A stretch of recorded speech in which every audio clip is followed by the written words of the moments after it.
Un âne et un cheval vivaient ensemble depuis toujours. Étant de bons amis, ils partageaient la même étable, le même mangeoire et se répartissaient équitablement le travail. Leur propriétaire était un meunier, donc leur tâche quotidienne consistait à transporter la farine de blé du champ au marché principal de la ville. La routine était toujours la même. Chaque matin, l'homme mettait un énorme et lourd sac sur le dos de l'âne et, quelques minutes plus tard, un autre sur le large dos du cheval. Quand tout était prêt, les trois quittaient l'étable et se mettaient en route. Pour les animaux, le trajet était ennuyeux et plutôt dur, mais comme leur subsistance dépendait de l'obéissance, ils s'adaptaient. Un jour, le vieux meunier décida de mettre 2 sacs sur le dos de l'âne et aucun sur celui du cheval, puis donna l'ordre de partir. « Allons, allons, ou nous arriverons en retard », exhorta-t-il, en avançant de quelques pas. Ils le suivirent, comme toujours, parfaitement synchronisés. Alors qu'il marchait, pour la première fois depuis qu'il avait conscience, l'âne se plaignit. « Hey, ami, regarde dans quel état je suis. Notre maître a mis tout le poids sur mon dos, et je pense que c'est injuste. J'arrive à peine à tenir debout et j'ai du mal à respirer. » Le petit âne avait raison. Porter. Ce fardeau était impossible pour lui. Le cheval, en revanche, avançait à ses côtés aussi léger qu'une plume, sentant la brise parfumée du printemps peigner sa crinière. Il se sentait si heureux, envahi par un sentiment de liberté si grand, qu'il ne s'arrêtait même pas pour penser aux souffrances de son collègue. En vérité, il se sentait même agacé par le commentaire. « Oui, mon ami, je sais que ce n'est pas le meilleur jour de ta vie, mais que puis-je faire? Ce n'est pas ma faute si cela t'arrive, » répondit le cheval, ignorant avec indifférence et peu de sensibilité son compagnon de labeur. Mais l'âne, si opprimé, osa demander de l'aide. « Je t'en prie, ne me comprends pas mal, mon ami. En aucun cri, je ne veux te déranger, mais la vérité est que ça m'arrangerait si tu pouvais me donner un coup de main. Tu me connais et tu sais que je ne te le demanderais pas si ce n'était pas absolument nécessaire. » Le cheval fit un bond et une expression surprise. « Excuse-moi, mais tu es sérieux ?» L'âne, déjà à moitié étourdi, pensait vivre un cauchemar. « Non, cela ne peut pas être réel. Je suis sûrement en train de rêver et je vais bientôt me réveiller, » se dit-il, alors que la sueur commençait à couler et que ses grands yeux en forme d'amande commençaient à tourner de manière désordonnée. Quelques secondes plus tard, tout devint flou et il se sentit complètement dépourvu d'énergie. Il dut faire un effort énorme pour continuer à demander de l'aide. « J'ai besoin que tu m'aides parce que je ne peux pas, mon ami, je ne peux pas continuer. Je suis sur le point de m'évanouir. » Le cheval soupira d'agacement. « Arrête de faire le dramatique, ce n'est pas si grave. Souviens-toi que tu es plus jeune que moi et que tu es en grande forme. De plus, pour une fois que je me libère de la charge, je n'ai pas envie de porter une partie de la tienne. Je serais un imbécile si je le faisais, » dit-il sous le soleil brûlant. À l'âne pauvre, ses jambes cédèrent comme si elles étaient faites de gelée.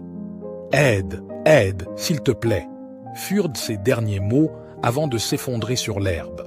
Le maître, jusqu'à ce moment ignorant de tout ce qui se passait derrière lui, entendit le bruit sourd produit par la chute de l'animal. Effrayé, il se retourna et vit l'âne immobile, allongé sur le dos avec la langue pendante. « Oh non, mon cher âne s'est effondré. Pauvre animal, je dois l'emmener à la ferme et appeler immédiatement un vétérinaire. Mais comment puis-je faire cela ?» Pris de panique, il regarda autour de lui et posa son regard sur le cheval. « Maintenant que j'y pense, tu vas m'aider dans cette situation difficile. Allez, ne perdons pas de temps, baisse-toi, » dit l'homme. Le cheval, confus, obéit et s'allongea sur le sol. L'homme a ensuite mis les 2 sacs sur son dos, puis a également traîné l'âne pour le placer sur la selle du cheval. Lorsqu'il eut tout bien attaché, il dit au cheval « Maintenant, tu peux te lever. » L'animal fit une expression de panique face à ceux qui l'attendaient. « Oui, je sais que c'est un fardeau énorme pour toi, mais si nous voulons sauver notre ami, nous ne pouvons le faire que de cette façon.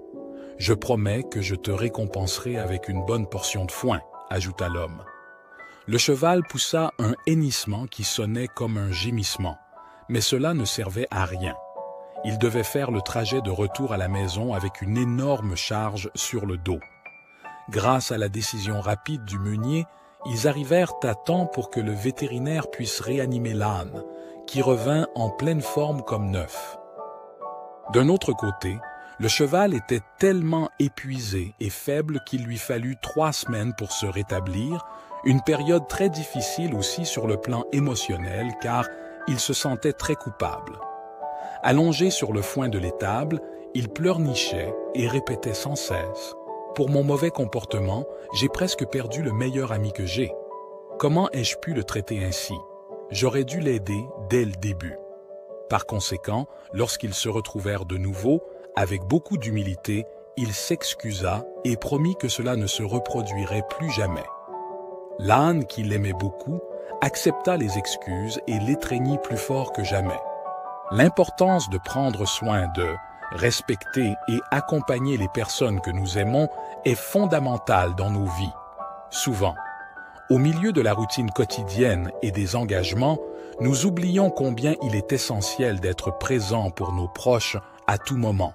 S'il est facile d'être présent pour les personnes que nous aimons dans les moments heureux, c'est dans les moments difficiles que notre soutien devient crucial. Nous faisons tous face à des adversités dans la vie, comme la perte d'un être cher, des problèmes financiers, des maladies ou toute autre situation stressante.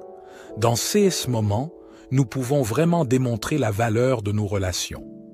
L'accompagnement implique d'être là émotionnellement, d'écouter et d'offrir de l'aide tangible quand c'est nécessaire.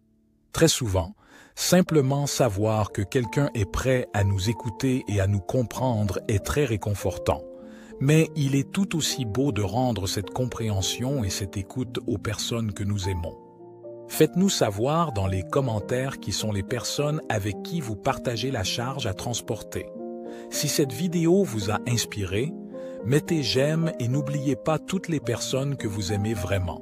Inscrivez-vous à Perles de sagesse pour d'autres histoires similaires et nous nous verrons dans la prochaine vidéo.